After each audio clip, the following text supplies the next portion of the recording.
நான் இப்போ health is wealth இந்த தலைப்பில் தான் ப்ராஜெக்ட் பண்ணியிருக்கேன். நம்ம வண்டி ஓட்டையில் புகைப்பிடிக்கக்கூடாது. அது மாதிரி இது குடிப்பழக்கத்தை தவிர்க்க வேண்டும். நல்ல சத்தான உணவுகளை எடுத்துக்கொள்ள வேண்டும். கெட்ட உணவுகளை தவிர்க்க வேண்டும். நல்லா யோகாசனம்லாம் பண்ண வேண்டும். வண்டியில் போகும்போது நல்லா என்ன சிக்னல் வருது அப்படின்னு சொல்லிட்டு பார்த்து நல்லா கவனமாக போகணும். நன்றி. நாம் ஆரோக்கியமாக இருப்பதற்கு யோகா பண்ணணும், சத்தான பொருட்கள் சாப்பிடணும், மது அருந்தக்கூடாது, புகைப்பிடிக்கக்கூடாது.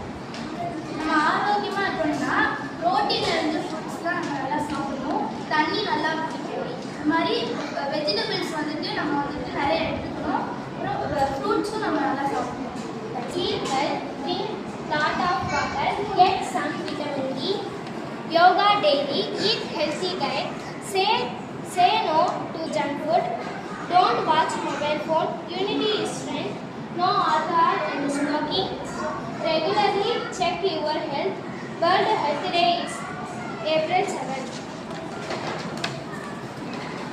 அனைவருக்கும் வணக்கம். ஆரோக்கியமான பழக்கங்கள்: நிறைய தண்ணீர் குடிக்க வேண்டும். அரிசி உணவை குறைவாகவும் கோதுமை பொருட்கள் சிறுதானிய உணவுகள் அதிகமாக எடுத்துக்கொள்ள வேண்டும். நிறைய பச்சை காய்கறிகளும் நிறைய பழவகைகளும் சேர்த்துக்கொள்ள வேண்டும்.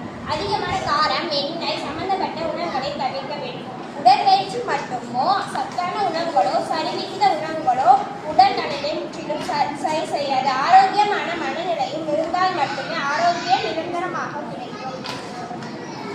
சத்தான வாழ்விற்கு அருமையான 5 வழிமுறைகள்: உடற்பயிற்சி, ஆரோக்கியமான உணவு, மன நிம்மதி, கைபேசி பார்ப்பதை தவிர்த்தல், புகைப்பிடித்தல் கூடாது. சத்தான உணவு: கோதுமை, கேழ்வரகு, திரைவெளி, பச்சை காய்கறிகள் போன்றவற்றை எடுத்துக்கொள்ள வேண்டும். உடல் ஆரோக்கியத்தை பாதுகாக்கும். தவிர்க்க வேண்டிய உணவுகள்: அரிசி வகைகள், பீஸா, பர்கர், பரோட்டா, சிக்கன் போன்றவற்றை தவிர்க்க வேண்டும்.